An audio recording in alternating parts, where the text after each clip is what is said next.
Hello everyone, आप सभी को करण एकेडमी में स्वागत है। बच्चों, हम लोग चैप्टर 11 एनसीईआरटी साइंस विद्युत के 6 वीडियो हम बना चुके हैं। शुरू से लेकर मैं 1 by 1 line by line words by words सभी को अच्छी तरह से क्लियर, साथ में नोट्स भी दिया हूँ, जैसे कि हर वीडियो में दिया हूँ। और इस वीडियो में भी आपको क्या देखने को मिलेगा, नोट्स।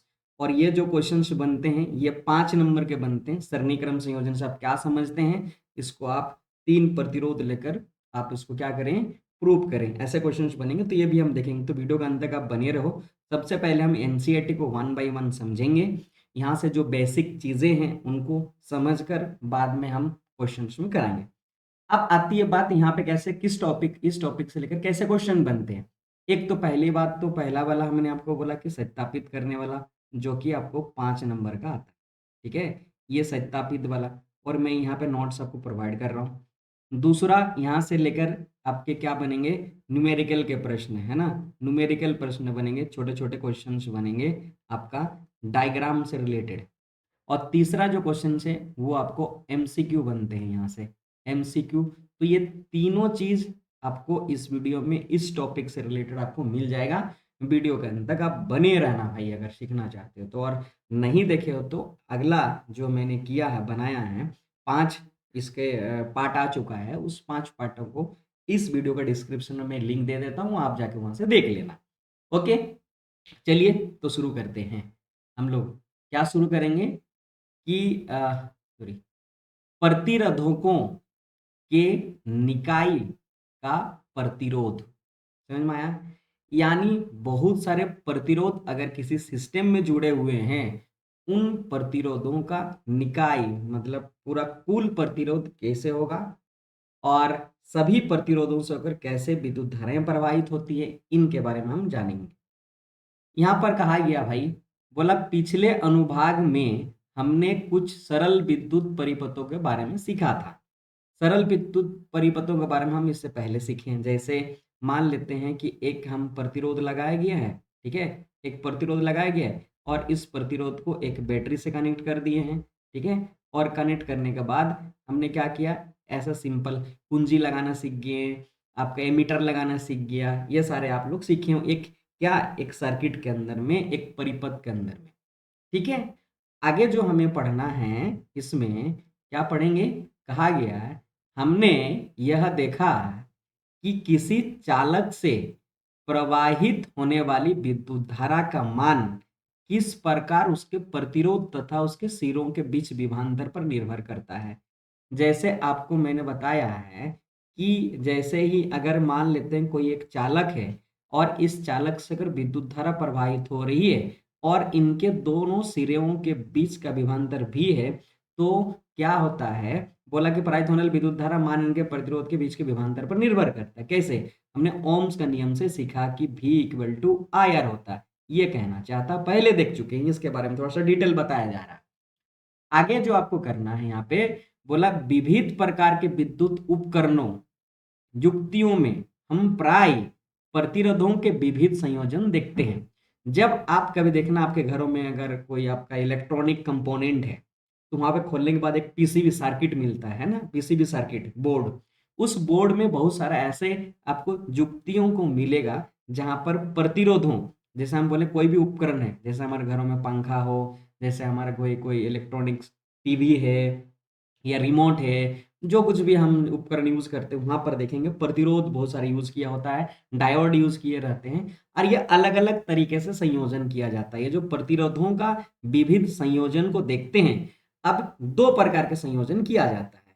इसीलिए अब हमें यह विचार करना कि प्रतिरोधों के संयोजन पर ओम का नियम किस प्रकार प्रयुक्त किया जा सकता है, और ये जो प्रतिरोधों का संयोजन किया गया है उन पर ओम का नियम किस तरह से अप्लाई होता है, उनको भी हम लोग यहाँ देख रहे हैं।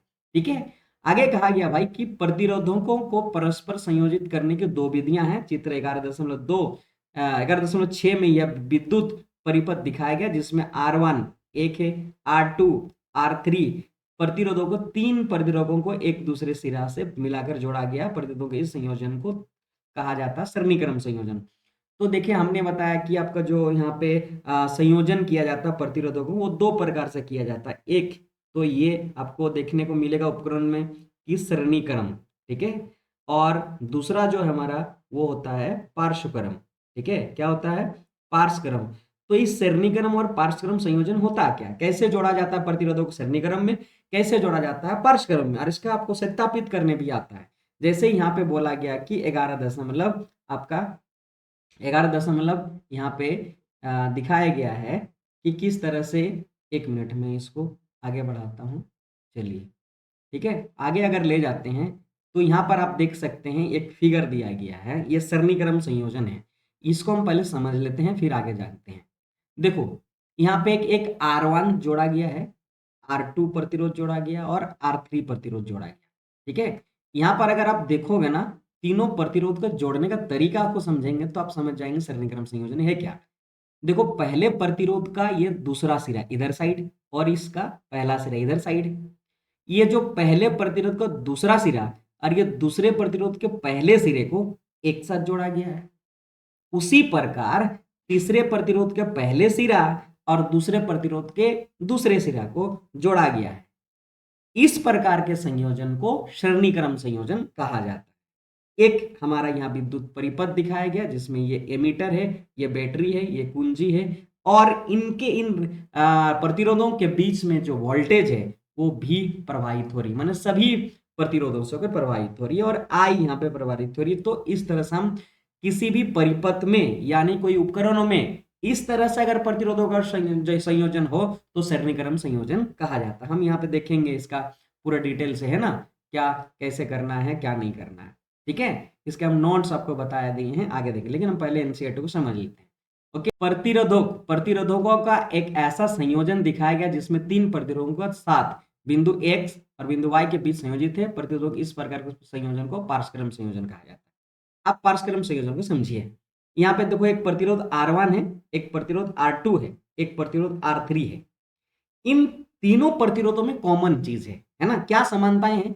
देखिए इस प्रतिरोध का पहला सिरा को x बिंदु पर और दूसरे प्रतिरोध का भी पहले सिरे को x बिंदु पर और तीसरे प्रतिरोध का भी पहले सिरा को x बिंदु पर, और इन तीनों प्रतिरोधों का दूसरा सिरा को y बिंदु पर जोड़ा गया। यदि इस प्रकार के अगर किसी उपकरणों में संयोजन देखने को मिलेगा प्रतिरोध का, तो इस प्रकार के संयोजन को पार्श्वक्रम संयोजन कहा जाता है। इस प्रकार दो टाइप के हम लोग यहाँ पे क्या किया जाता है, प्रतिरोधों का संयोजन किया जाता है, ठीक है। आइए हम आगे बढ़ते हैं, क्या आगे क्या कहता है, ठीक है। चलिए पहले हम समझेंगे कि सरणीक्रम संयोजित प्रतिरोधक, ठीक है, कैसे प्रतिरोधक का संयोजन किया जाता है सरणीक्रम में। बोला जब कोई प्रतिरोधों को सरणीक्रम में संयोजित करते हैं तो परिपथ में प्रवाहित विद्युत धारा का क्या होगा, यहाँ जानेंगे हम। यदि हम सरणीक्रम में अगर संयोजित करते हैं प्रतिरोधों को तो विद्युत धारा पर क्या प्रभाव पड़ेगा। तुल्य प्रतिरोध मतलब जितने सारे प्रतिरोध लगाया गया उस विद्युत परिपथ के अंदर में उस उपकरणों में, उनका तुल्य मतलब पूरे कुल मिलाकर प्रतिरोध कितना मान होगा, ये जानेंगे। निम्नलिखित क्रियाकलाप की सहायता से समझने का प्रयास करेंगे, क्योंकि इस क्रियाकलाप में ऐसा कुछ दिया नहीं है तो इस क्रियाकलाप को हम यहाँ नहीं करेंगे, ठीक है। आगे अगर ऐसा कुछ क्रियाकलाप रहेगा जो आपको जानना जरूरी होगा, मैं आपको जरूर बताऊंगा। आगे देखते हैं यहाँ पर क्या कहा गया, ठीक है। चलिए यहाँ पे कहा गया है कि आप यह देखेंगे कि एमीटर में विद्युत धारा का मान वही रहता है। हमने बोला अभी क्वेश्चन पूछा कि सरणीक्रम में संयोजित अगर किया जाएगा प्रतिरोधों तो एमीटर पर क्या आपको देखने को मिलेगा। बोला कि एमीटर पर यहाँ पे मान आपको बदलेगा नहीं, ये याद रखना। क्या नहीं बदलेगा? एमीटर पर मान बदलेगा मतलब नहीं, मतलब धारा पर कोई प्रभाव नहीं पड़ता है यदि हम प्रतिरोधों का संयोजन सरणीक्रम करते हैं। एक पॉइंट्स को निकल कर आया, ये इंपॉर्टेंट फैक्ट है, इन चीजों को कलेक्ट करना है आपको, यही चीज आपको नंबर दिलाएगा। बात समझ रहे? यही चीज आपको क्वेश्चन बनाने में हेल्प करेगा, यही चीज आपको क्वेश्चन को आसान बनाने में, आंसर लिखने में हेल्प करेंगे आगे। इसीलिए मैं आपको एनसीईआरटी पूरा डिटेल बता रहा हूं। यह परिपथ में एमीटर की स्थिति पर निर्भर करता है, ठीक है। इसका तात्पर्य यह है कि प्रतिरोधों को सरणीक्रम संयोजन में परिपथ के हर भाग में विद्युत धारा समान रहती है। जो हमने बोला कि अगर सरणीकरण में संयोजन तो हमारा हर भाग में विद्युत धारा समान रहेगा, अर्थात प्रत्येक प्रतिरोध से समान विद्युत धारा प्रवाहित होगी। जैसे हम आपको यहाँ पे 3 प्रतिरोध का हम लोग एग्जाम्पल ले रहे हैं, बार बार 1 और 2 3। यदि आपको 10 एम्पियर, अगर मान ली 5 एम्पियर करंट प्रवाहित हो रही है, विद्युत धारा प्रवाहित हो रही है तीनों से होकर, तो इससे होकर भी 5 एम्पियर, इससे होकर भी 5 और R3 से भी 5 एम्पियर ही करंट प्रवाहित होगी, कोई भाग नहीं होगा, मतलब कोई डिवाइडेड नहीं होगा, करंट डिवाइडेड नहीं होगा, विद्युत धारा विभाजित नहीं होगी, विभाजित। आगे अगर देखते हैं, आप यह देखेंगे कि विभवांतर भी, यदि आपका भी मान लेते हैं 10 वोल्ट प्रभावित कर रहे हैं उस विद्युत परिपथ से, तो 3 विभवांतर V1 V2 V3 के योग के बराबर होंगे। यानी ये 10 वोल्ट जो होगा वो तीनों में विभाजित हो जाएगी, तीनों में अलग अलग विद्युत विभवांतर सामने जाएगा, R1 R2 R3 से लेकर। मतलब हमारा यहां से यह निष्कर्ष निकाला जा सकता है कि अगर श्रेणी क्रम में जोड़ा गया है, ठीक है, क्या में श्रेणी क्रम में अगर जोड़ा गया है तो विद्युत धारा समान रहेगा, ठीक है। पहला क्या रहेगा कि हमारा विद्युत धारा जो है ना वो समान रहेगा, इस पर कोई फर्क नहीं पड़ेगा। दूसरा बात है, जो हमारा विभवांतर होगी, ठीक है, क्या कह रहे हैं हम, विभवांतर होगी, वो हमारा विभाजित हो जाएगी। क्या हो जाएगा, विभाजित हो जाएगी। ये बात याद रखना, पूरे ही वोल्ट जितने सारे प्रतिरोध होंगे सभी में बराबर बराबर की विभाजित होगी, या अलग अलग मान होगी तो अलग अलग विभाजित होगी। अगर सब बराबर के हैं तो सभी में बराबर बराबर भाग में विभाजित हो जाएगा, कुल जो वहां पर विभवांतर उस प्रतिरोध परिपथ में होकर प्रवाहित होगी, ठीक है। यहाँ पे दिखाया गया, यदि भी अगर प्रवाहित करेंगे तो V1 V2 V3 कुल मिलाकर हमारा तीनों प्रतिरोध को जोड़ दिया जाए, सॉरी तीनों अगर विभवांतर को जोड़ दिया जाए तो कुल विभवांतर के बराबर होगा उस सर्किट का। समझ में आ गया है बात, ठीक है। चलिए आगे अगर हम देखते हैं, ठीक है, आगे क्या कहता है, आगे हम और उसके कि मान लीजिए चित्र 11.8 इससे पहले जो दिखाया गया है कि परिपथ में प्रवाहित विद्युत धारा आई है, तब प्रत्येक प्रतिरोधकों से प्रवाहित विद्युत धारा भी आई है, कि हमने बताया कि विद्युत धारा पर कोई प्रभाव नहीं पड़ेगा। तो जितने भी हमारा R1 और R2 और R3 जो प्रतिरोध जोड़े गए हैं, इनसे अगर मान लीजिए आई जा रहा तो इसमें भी आई जाएगा, इसमें भी आई जाएगा, श्रेणी क्रम में होने पर, यह ध्यान में रखना। श्रेणी क्रम में जुड़े इन तीनों प्रतिरोधों को एक ऐसे तुल्य एकल प्रतिरोधक जिसका प्रतिरोध R है, यानी आप तीनों प्रतिरोध को जोड़ेंगे यानी कुल R अगर निकालना चाहेंगे तो एक प्रतिस्थापना करना संभव है, जिसे परिपथ में जोड़ने पर सिरों पर प्रतिरोध भी तथा परिपथ में प्रवाहित विद्युत धारा I वही रहता है। समस्त परिपथों को अगर आप करेंगे तो ओम का नियम का उपयोग करके अब यहाँ पर प्रूव करेंगे, ठीक है। ये हमको जानना नहीं है, अब हम आगे देखते हैं, ठीक है, किस तरह से प्रूफ किया जाता है। अब आइए प्रूफ देखते हैं, ठीक है। देखिए, श्रेणीक्रम संयोजन, जब किसी चालक में पहले प्रतिरोध, ये वाला देख लीजिए, पहले प्रतिरोध R1 के दूसरे सिरा, इसका दूसरा सिरा ये वाला, दूसरे प्रतिरोध के पहले सिरा, ये दूसरे प्रतिरोध का ये पहले सिरा, तथा दूसरे प्रतिरोध के दूसरे सिरा तीसरे प्रतिरोध के पहले सिरे से जोड़ा जाए तो इस प्रकार के संयोजन को श्रेणीक्रम संयोजन कहा जाएगा। तो आपको अगर बोला जाएगा कि श्रेणीक्रम संयोजन से आप क्या समझते हैं, तो पहले ये आपको लिखना पड़ेगा, उसके बाद आपको ये डायग्राम बनाना पड़ेगा, और जो कुछ भी इस डायग्राम के बारे में आपने लिखे हैं उस डायग्राम के बारे में थोड़ा सा आपको लिखना पड़ेगा। तो डायग्राम आप ध्यान से लिखिए अपने कॉपी के अंदर में, और जो डायग्राम में किया गया उसी को मैंने लिखा, यहाँ समझिए। बोला कि 3 प्रतिरोध R1 R2 R3 को श्रेणीक्रम में जोड़ा जाता है, देखिए जोड़ा गया है, तथा परिपथ से होकर प्रवाहित भी तीनों प्रतिरोध R1 R2 R3 से होकर क्रमशः V1 V2 V3 प्रवाहित हो रही है ना। हमने आपको बताया कि विभाजित हो जाती है, करंट समान रहती है, ठीक है। यहाँ पे एक और लाइन जोड़ सकते हो, तथा और इसमें कर सकते हैं, इसमें है ना विद्युत धारा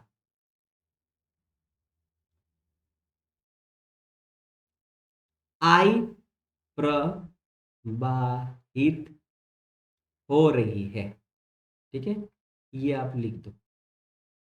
अब आइए हम उसको प्रूव करते हैं, ठीक है। देखिए, हमने आपको बताया कि यहाँ पर यदि आप भी दे रहे हो तो पहले वाला प्रतिरोध में V1 होगी, ठीक है, और ओम का नियम से अगर हम जानेंगे तो V1 V equal to I R, तो पहले प्रतिरोध इसीलिए R1 और करंट समान रहता है इसलिए I। उसी प्रकार अगर आप V2 निकालोगे तो हमारा क्या हो जाएगा, I तो बराबर कह रहे हैं प्रतिरोध R2 से होकर भी जाएगी, और यहाँ पर V3 अगर आप निकालोगे तो क्या निकल कर आएगी, I समान है ये R3 हो जाएगी।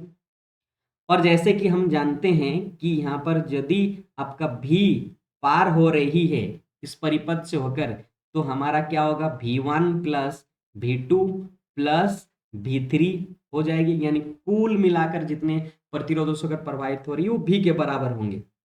यदि हम ओम का नियम प्रयोग करते हैं तो V का क्या जानते हैं, I और ये R, और V1 का मान यहाँ से अगर रखोगे तो आपको क्या देखने को मिलेगा, I R1 प्लस V2 का मान है I R2, और यहाँ पे क्या दिया है, I R3।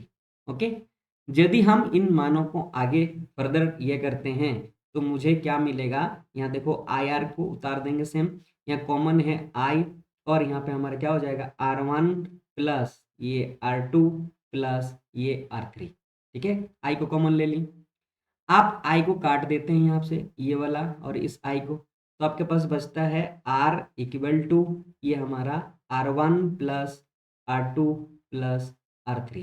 ठीक है, ऐसे आपको करना पड़ेगा प्रूफ। तो ये कुल प्रतिरोध निकल कर आ गया, तीनों प्रतिरोध सरणीकरण में संयोजित किया गया, तो R equal to R1 plus R2 plus R3। यानी अगर किसी परिपथ से होकर, किसी उपकरण से होकर तीन प्रतिरोध को सरणीकरण में जोड़ा गया, बताइए कुल प्रतिरोध क्या होगी, तो आप बोलना R equal to R1 plus R2 plus R3, ये हो जाएंगे आपके आंसर। ठीक है, उम्मीद करते हैं आप समझ गए।